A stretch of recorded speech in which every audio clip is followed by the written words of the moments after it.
ನಮಸ್ಕಾರ 24x7 ಕರ್ನಾಟಕ.com ಸ್ವಾಗತ ಸುಸ್ವಾಗತ ವಿತ್ ನಿತಿನ್. ನಾವು ಈಗ ಭೇಟಿ ಮಾಡಲು ಬಂದಿರುವಂಥದ್ದು ಬಳ್ಳಾರಿ ಡಿಸ್ಟ್ರಿಕ್ಟ್ ಹೊಸಪೇಟೆ ತಾಲೂಕಿನ ತಾಲೂಕ್ ಪಂಚಾಯತಿ ಮೆಂಬರನ್ನು. ಅವರೊಬ್ಬರು ಕಿರಿಯ ವ್ಯಕ್ತಿಯಾಗಿ ಇಟ್ಕೊಂಡು ಇದೇ ಫಸ್ಟ್ ಟೈಮ್ ನಿಂತು ತಾಲೂಕ್ ಪಂಚಾಯತಿಯಲ್ಲಿ ನಿಂತು ಗೆದ್ದಿದ್ದಾರೆ. ಬನ್ನಿ ಅವರ ರಾಜಕೀಯ ಜೀವನ ಕುರಿತಾದ ಒಂದು ಕಿರು ಪರಿಚಯನ ಮಾಡಿಕೊಳ್ಳೋಣ. ನಮಸ್ಕಾರ ಸರ್. ಸರ್ ನಿಮ್ಮ ಹೆಸರು ಸರ್? ಹೆಸರು ಸೋಮಪ್ಪ ಅಂತ. ಸರ್ ಯಾವ ತಾಲೂಕ್ ಪಂಚಾಯತಿ ಕ್ಷೇತ್ರದಿಂದ ಗೆದ್ದು ನೀವು ಮೆಂಬರ್ ಆಗಿರುವಂಥದ್ದು? ಹೊಸಪೇಟೆ ತಾಲೂಕಿನ ಮರೇನಹಳ್ಳಿ ಭಾಗ 2 ಕ್ಷೇತ್ರದಿಂದ ತಾಲೂಕ್ ಪಂಚಾಯತ್ ಸದಸ್ಯನಾಗಿ 2010-11 ಸಾಲಿನಲ್ಲಿ ಚುನಾವಣೆಗೆ ಸ್ಪರ್ಧೆ ಮಾಡಿ ಕಾಂಗ್ರೆಸ್ ಪಕ್ಷದಿಂದ ಗೆದ್ದಿದ್ದೆ.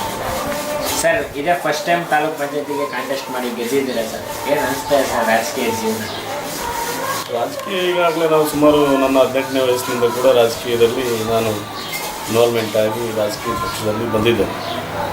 ಜೊತೆಗೆ ನಾವು ಈಗ ತಾಲೂಕ್ ಪಂಚಾಯತ್ ಚುನಾಯಿತ ಸದಸ್ಯನಾದಾಗ ನಾವೇನೋ ಒಂದು ಕನಸನ್ನು ಹೊತ್ತು ಗ್ರಾಮೀಣ ಭಾಗದ ಕೆಳಮಟ್ಟದ ಕೂಲಿ ಕಾರ್ಮಿಕರು ಮತ್ತು ವ್ಯವಸಾಯದಿಂದ ಬಂದಂಥ ಒಬ್ಬ ವ್ಯಕ್ತಿಯಾಗಿ ಏನೋ ಬಡ ಜನರ ಜೊತೆಗೆ ಬರಬೇಕು ಅನ್ನುವಂಥ ಆಸಕ್ತಿ. ಸರ್ಕಾರದ ಯಾವುದೇ ಯೋಜನೆಗಳಲ್ಲಿ ಶಿಕ್ಷಣ ಕ್ಷೇತ್ರ ಗ್ರಾಮೀಣ ಭಾಗದಲ್ಲಿ ಅತಿ ಹೆಚ್ಚು ಶಿಕ್ಷಣ ಕ್ಷೇತ್ರ ಮತ್ತು ಆರೋಗ್ಯದ ಬಗ್ಗೆ, ಕೃಷಿ ಬಗ್ಗೆ ಅತಿ ಹೆಚ್ಚು ಕಾಳಜಿಯನ್ನು ವಹಿಸಿ ಹಳ್ಳಿ ಜನರ ಬಗ್ಗೆ, ಸ್ವಚ್ಛತೆ ಬಗ್ಗೆ, ರಸ್ತೆಗಳ ಬಗ್ಗೆ, ಅದರ ಬಗ್ಗೆ ನಾವು ಒಂದು ಕನಸನ್ನು ಹೊತ್ತು ಗ್ರಾಮೀಣ ಅಭಿವೃದ್ಧಿ ಮಾಡಬೇಕನ್ನುವಂಥ ಕನಸನ್ನು ಹೊತ್ತು ಈ ಒಂದು ರಾಜಕೀಯ ಕ್ಷೇತ್ರದಲ್ಲಿ ಬಂದಿದ್ದೇನೆ. ಏನು ಅನಿಸ್ತಾ ಇದೆ ಸರ್ ಈ ಸಂದರ್ಭದಲ್ಲಿ? ಏನು ಅನಿಸ್ತಾ ಇದೆ ಸರ್ ನಿಮಗೆ? ಗೆದ್ದೀಗ ಆಲ್ಮೋಸ್ಟ್ ಅಲ್ಲಿ 3 ವರ್ಷ ಅವಧಿ ಕಳೆದಿದ್ದೀರಾ. ಏನು ಅನಿಸ್ತಾ ಇದೆ ಸರ್? ಆದರೆ ನಿಮ್ಮ ಕನಸುಗಳನ್ನು ಅನಿಸ್ತಾ ಇತ್ತು ಅಂತ ಅನಿಸ್ತಾ ಇದೆ ಸರ್? ಜನಗಳು ಕೂಡ ಅಷ್ಟೇ ರಾಜಕಾರಣಿಗಳ ಜೊತೆ ಇವತ್ತು ಜನಗಳ ಹೊಂದಾಣಿಕೆ ಕೂಡ ಗ್ರಾಮೀಣ ಭಾಗದಲ್ಲಿ ಬಹುಮುಖ್ಯವಾಗಿದೆ. ಸರ್ಕಾರದ ಯಾವುದೇ ಯೋಜನೆಯನ್ನು ಚುನಾಯಿತ ಪ್ರತಿನಿಧಿಗಳು, ಯಾವುದೇ ಹಂತದ ಚುನಾಯಿತ ಪ್ರತಿನಿಧಿಗಳು ಇರ್ಬೋದು, ಅವರು ಕೆಲಸ ಮಾಡುವಂಥ ಸಂದರ್ಭದಲ್ಲಿ ಜನಗಳು ಕೂಡ ಸಹಕಾರ ಕೊಡಬೇಕು. ಅದ್ರ ಜೊತೆಗೆ ನನ್ನ ಜೊತೆಗಿರುವಂಥ ಜನಗಳು ಕೂಡ ಅವ್ರದ್ದೇ ಆದಂಥ ರೀತಿಯಲ್ಲಿ ನಾನು ಯಾವಾಗಲೂ ಜನರ ಜೊತೆಗೆ ಬರ್ತಿರೋದ್ರಿಂದ ಜನಗಳು ಕೂಡ ಸಹಕಾರ ನೀಡಿದ್ದಾರೆ. ಹಳ್ಳಿಗಳಲ್ಲಿ ರಸ್ತೆಗಳು, ಚರಂಡಿಗಳು, ಸೋಲಾರ್ ದೀಪಗಳು ಮತ್ತು ಶಾಲಾ ಕೈತೋಟಗಳು, ಶಿಕ್ಷಣದ ಬಗ್ಗೆ ಶಾಲಾಗಳಲ್ಲಿ ಕಂಪ್ಯೂಟರ್ ಡೆಸ್ಕ್ಗಳು, ಆ ರೀತಿ ಏನು ನಮ್ಮ ಅನುದಾನದಲ್ಲಿ ತಾಲೂಕ್ ಪಂಚಾಯತಿಗೆ ಸರ್ಕಾರದಿಂದ ಬರುವಂಥ ಅನುದಾನದಲ್ಲಿ ಏನು ಸೇವೆ ಮಾಡಲಿಕ್ಕೆ ಸಾಧ್ಯತೆ ಇದೆ ಅಷ್ಟು ನನ್ನ ಕ್ಷೇತ್ರದಲ್ಲಿ ಬರುವಂಥ ಎಲ್ಲ ಗ್ರಾಮಗಳಲ್ಲಿ ಕಲೆಯಾದ ಮಟ್ಟಿಗೆ ನನ್ನ ಅನುದಾನದಲ್ಲಿ ನಾನು ಬಳಕೆ ಮಾಡಿದ್ದೀನಿ. ಸರ್ಕಾರ ಗೆದ್ದಂಥ ಸಂದರ್ಭದಲ್ಲಿ ಯಾವ ಪಕ್ಷದಲ್ಲಿ ಗುರುತಿಸ್ಕೊಂಡು ಗೆದ್ದಿರುವಂಥದ್ದು? ನಾನು ಕಾಂಗ್ರೆಸ್ ಪಕ್ಷದಿಂದ ಗುರುತಿಸ್ಕೊಂಡು ಗೆದ್ದಿದ್ದೀನಿ, ಹೇಳಿದ್ದೀನಿ ಮುಂಚಿತ. ಸರ್ ಈಗ ಗೆದ್ದು 3 ವರ್ಷ ಅವಧಿ ಆಗಿದೆ ಸರ್ ಈಗ ಪ್ರೆಸೆಂಟ್. ಈ 3 ವರ್ಷ ಅವಧಿಯಲ್ಲಿ ಸರ್ ನಿಮ್ಮ ಕ್ಷೇತ್ರದಲ್ಲಿ ಏನು ಅಭಿವೃದ್ಧಿ ಕೆಲಸ ಕಾರ್ಯಗಳಾಗಿದೆ ಸರ್ ನಿಮ್ಮ? ನನ್ನ ಕ್ಷೇತ್ರದಲ್ಲಿ ನಾವು ರಸ್ತೆಗಳು ಮಾಡಿಸಿದ್ದೀವಿ, ಕೆಲವು ಚರಂಡಿಗಳು, ನೈರ್ಮಲ್ಯ ದೃಷ್ಟಿಯಿಂದ ಚರಂಡಿಗಳು, ಮತ್ತು ಹಳ್ಳಿಗಳಲ್ಲಿ ಎಲ್ಲಿ ನೀರು ನಿಂದಿರಬಾರ್ದು ಅನ್ನುವಂಥ ರಸ್ತೆಗಳು, ಮತ್ತು ಶಾಲೆ ಶಿಕ್ಷಣಕ್ಕೆ ಸಂಬಂಧಪಟ್ಟಂಥ ಶಾಲಾ ಕಟ್ಟಡಗಳಾಗಿರ್ಬೋದು, ಶಾಲಾ ಮಕ್ಕಳಿಗೆ ಡೆಸ್ಕ್ಗಳಾಗಿರ್ಬೋದು, ಮತ್ತು ಕೆಲವು SC/ST ಕಾಲೋನಿಗಳಲ್ಲಿ ಎಲ್ಲಿ ವಿದ್ಯುತ್ಗಳಿಲ್ಲ ಅಲ್ಲಿ ಸೋಲಾರ್ ಲೈಟ್ಗಳನ್ನು ನಿರ್ಮಾಣ ಮಾಡಿಸಿದ್ದೀವಿ.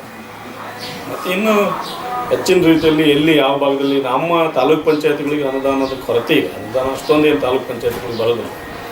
ಬಂದಷ್ಟು ಅನುದಾನದಲ್ಲಿ ಪ್ರತಿಯೊಂದು ಹಳ್ಳಿಗೆ ಏನಾಗಬೇಕು, ಏನೇನು ಗೈಡ್ಲೈನ್ಸ್ ಇದೆ ಸರ್ಕಾರದ ಗೈಡ್ಲೈನ್ಸು, ಆ ರೀತಿ ಅದನ್ನು ಬಳಕೆ ಮಾಡಲು ಯಶಸ್ವಿಯಾಗಿದೆ. ಇನ್ನೂ ಕೂಡ ಮುಂದಿನ ದಿನಗಳಲ್ಲಿ ಕೂಡ ಸರ್ಕಾರದ ಅನುದಾನದಲ್ಲಿ ಎಷ್ಟು ಸಾಧ್ಯತೆ ಇದೆ, ಅದರಲ್ಲಿ ಏನೇನು ಗೈಡ್ಲೈನ್ಸ್ ಇದೆ, ಶಿಕ್ಷಣಕ್ಕೆ ಎಷ್ಟು % ಇದೆ, ಮತ್ತು ಅಲ್ಲಿಂದ SC/ST ಕಾಲೋನಿಗಳಲ್ಲಿ ಎಷ್ಟು % ಇದೆ, ಮತ್ತು ಕೃಷಿಗೆ ಸಂಬಂಧಪಟ್ಟಂತೆ ಮತ್ತು ಆರೋಗ್ಯಕ್ಕೆ ಸಂಬಂಧಪಟ್ಟಂತೆ ಏನಿದೆ ಅದರ ಎಲ್ಲದರ ಬಗ್ಗೆ ನಾವು ಅಭಿವೃದ್ಧಿ ಮಾಡಲಿಕ್ಕೆ ಪ್ರಯತ್ನ ಮಾಡ್ತೀವಿ.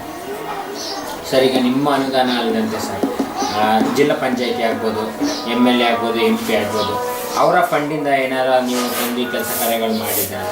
ಹೌದು, ನಾವು ಗೆದ್ದಂಥ ಸಂದರ್ಭದಲ್ಲಿ ಎಲ್ಲ ಹಳ್ಳಿಗೆ ಮತ ಕೇಳಲಿಕ್ಕೆ ಹೋದಂಥ ಸಂದರ್ಭದಲ್ಲಿ ನಾವು ನಿಮಗೆ ನಿಮ್ಮೂರಲ್ಲಿ ಸಮುದಾಯ ಭವನ ಕಟ್ಕೊಡ್ತೀವಿ, ಅದನ್ನು ಮಾಡಿಕೊಡ್ತೀವಿ, ಇದು ಮಾಡಿಕೊಡ್ತೀವಿ ಅಂತ ಎಲ್ಲ ಆಶ್ವಾಸನೆ ಹೇಳ್ತೀವಿ ಚುನಾವಣೆ ಸಂದರ್ಭದಲ್ಲಿ ಜನರಿಗೆ. ಆ ಆಸೆ ಈಡೇರಿಸಬೇಕಾದ್ರೆ ಕೊನೆ ನಾವು ಗೆದ್ದಂಥ ಸಂದರ್ಭದಲ್ಲಿ ನಮ್ಮ ರಾಜ್ಯದಲ್ಲಿ BJP ಸರ್ಕಾರ ಅಧಿಕಾರದಲ್ಲಿ, ಅಂಥ ಸಂದರ್ಭದಲ್ಲಿ ನಮಗೆ ಒಬ್ಬ ರಾಜ್ಯಸಭಾ ಸದಸ್ಯರಾಗಿ ಅನಿಲ್ ಲಾಡ್ ಅವರು ರಾಜ್ಯಸಭಾ ಸದಸ್ಯರಾಗಿದ್ದರು. ಅವರು ಸೆಂಟ್ರಲ್ನಲ್ಲಿ ರಾಜ್ಯಸಭಾ ಸದಸ್ಯರಾದಾಗ ಅವರ MP ಗ್ರಾಂಟ್ನಲ್ಲಿ ನಾವು ಫಂಡ್ ತಂದು ಕೆಲವು ಹಳ್ಳಿಗಳೊಂದು 2-3 ಹಳ್ಳಿಗಳಲ್ಲಿ ಸಮುದಾಯ ಭವನಗಳು ಕೂಡ ಕಟ್ಟಿಸಿದ್ದೀವಿ. ಕೆಲವು ಶಾಸಕರು ಆವಾಗ BJP ಸರ್ಕಾರದಲ್ಲಿರುವಂಥ ಶಾಸಕರು ಕೆಲವು ಅನುದಾನಗಳನ್ನು ನಮ್ಮ ಭಾಗದಲ್ಲಿ ಕೆಲವು ಕೊಡಲಿಕ್ಕೆ ಆಗಿಲ್ಲ, ಕೆಲವೊಂದು ಭಾಗದಲ್ಲಿ ಕೂಡ ಕೊಟ್ಟಿರ್ಬೋದು, ಮಾಡಿಸಿದ್ದಾರೆ.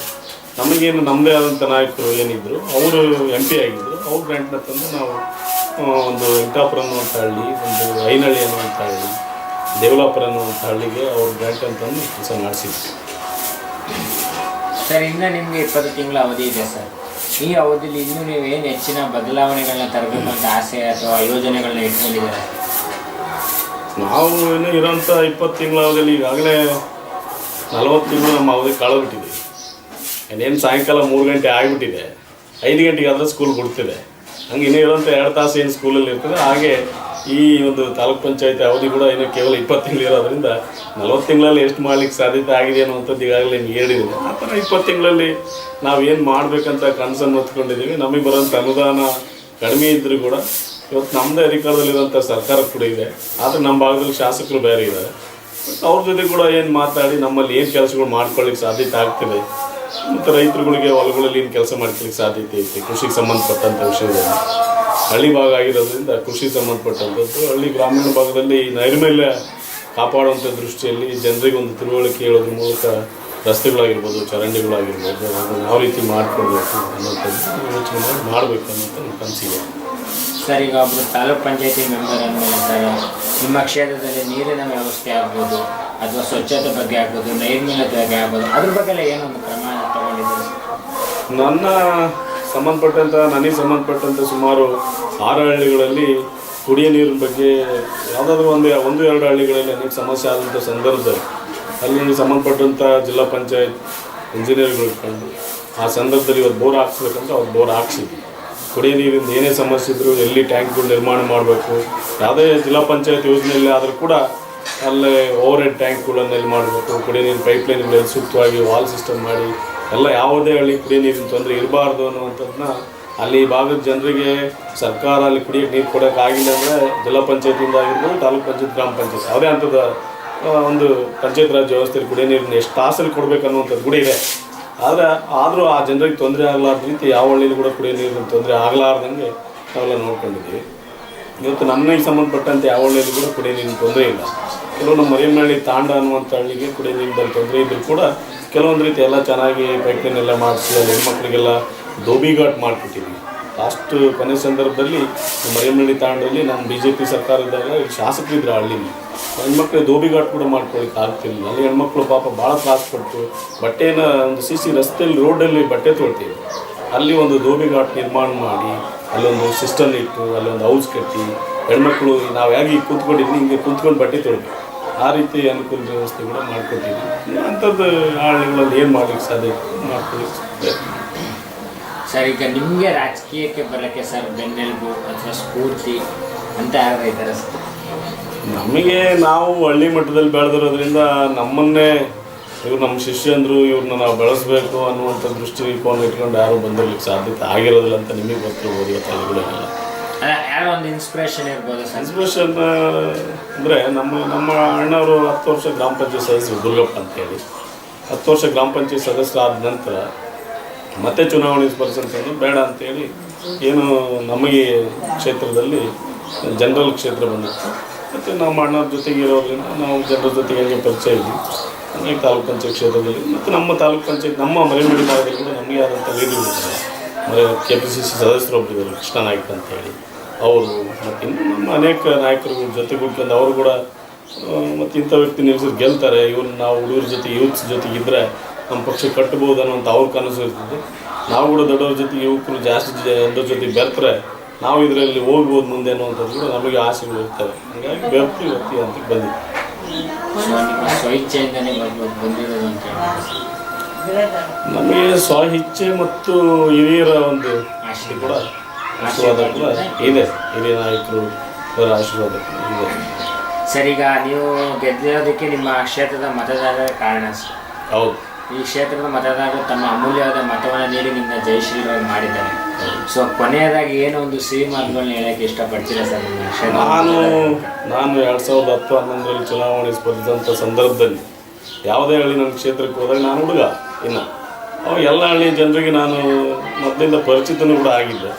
ಪರಿಚಿತ ಆದಂಥ ಸಂದರ್ಭದಲ್ಲಿ ಒಳ್ಳೆ ಹುಡುಗ ನಮ್ಮ ಜೊತೆಗೆ ಬೆರಿಬೋದು. 5 ವರ್ಷಗಳ ಕಾಲ ಈ ಹುಡುಗನ ಆಯ್ಕೆ ಮಾಡಿದ್ರೆ ಯಾವುದೇ ಸಂದರ್ಭದಲ್ಲಿ ಬಂದು ನಮ್ಮ ಜೊತೆಗೆ ಬೆರಿತಾನೆ ಅನ್ನುವಂಥ ಆಶಾಭಾವನೆ ಮತ್ತು ಸರ್ಕಾರದಿಂದ ಬರುವಂಥ ತಾಲೂಕು ಪಂಚಾಯತಿ ಯೋಜನೆಗಳು ಯಾವುದೇ ಯೋಜನೆಗಳು ಕೂಡ ಹಳ್ಳಿಗೆ ಮುಟ್ಸ್ಲಿಕ್ಕೆ ಈ ಹುಡುಗನಿಂದ ಸಾಧ್ಯತೆ ಇವೆ, ವಿದ್ಯಾವಂತ ಕೂಡ ಹೌದು ಅನ್ನುವಂಥ ಭಾವದಿಂದ ಆ ಮತದಾರರು ನನಗೆ ಆಶಾಭಾವನೆಯಿಂದ ಕಳಿಸಿದ್ದಾರೆ. ಅವರ ಆಶೀರ್ವಾದದಿಂದ ನನ್ನ ಜೊತೆಗೆ ಅವ್ರು ಏನು ಕೆಲಸಗಳನ್ನ ಹೇಳಿದ್ದಾರೆ ಅವನ್ನ ನನ್ನ ಕೈಲಾದಷ್ಟು ಮಟ್ಟಿಗೆ ಅವ್ರ ಸೇವೆ ಅಂತ ಹೇಳಿ ಭಾವಿಸಿ ಅದನ್ನು ಮಾಡಿಕೊಟ್ಟಿದ್ದೀನಿ. ಮುಂದೆ ಕೂಡ ಅವ್ರ ಜೊತೆಗೆ ಇರ್ತೇನೆ. ನೋಡಿದ್ರೆ ಒಬ್ಬರು ತಾಲೂಕ್ ಪಂಚಾಯತಿ ಮೆಂಬರ್ ಆಗಿ ಏನು ಅವರ ಅವಧಿಯಲ್ಲಿ ಏನು ಅವರ ಅನುದಾನಗಳು ಏನು ಬರುತ್ತೆ ಅದನ್ನು ಸಂಪೂರ್ಣವಾಗಿ ಹಳ್ಳಿಗಳಿಗೆ ಗ್ರಾಮಗಳಿಗೆ ಏನು ಯೋಜನೆಗಳು ಬೇಕೋ ಅದಕ್ಕೆ ಸರಿ ಮಾಡ್ತಾ ಉಪಯೋಗಿಸ್ಕೊಂಡು ಕೆಲಸ ಕಾರ್ಯಗಳನ್ನ ಮಾಡ್ತಾ ಹೋಗ್ತಾ ಇದ್ದಾರೆ. ಇದೇ ಥರ ಅವ್ರು ಮಾಡುವ ಮುಂದಿನ ಎಲ್ಲ ಕೆಲಸ ಕಾರ್ಯಗಳು ಅವ್ರಿಗೆ ಶುಭವಾಗಿರಲಿ, ಅವ್ರ ಮುಂದಿನ ರಾಜಕೀಯ ಕೂಡ ಶುಭ ಆಗಲಿ ಅಂತ ಹಾರೈಸ್ತಾ ಇಷ್ಟು ಹೊತ್ತು ನಮ್ಮ ಜೊತೆ ತಮ್ಮ ಸಮಯವನ್ನು ಹಂಚಿಕೊಂಡಿದ್ದಕ್ಕಾಗಿ ತುಂಬ ಧನ್ಯವಾದಗಳು. ನಮಸ್ಕಾರ.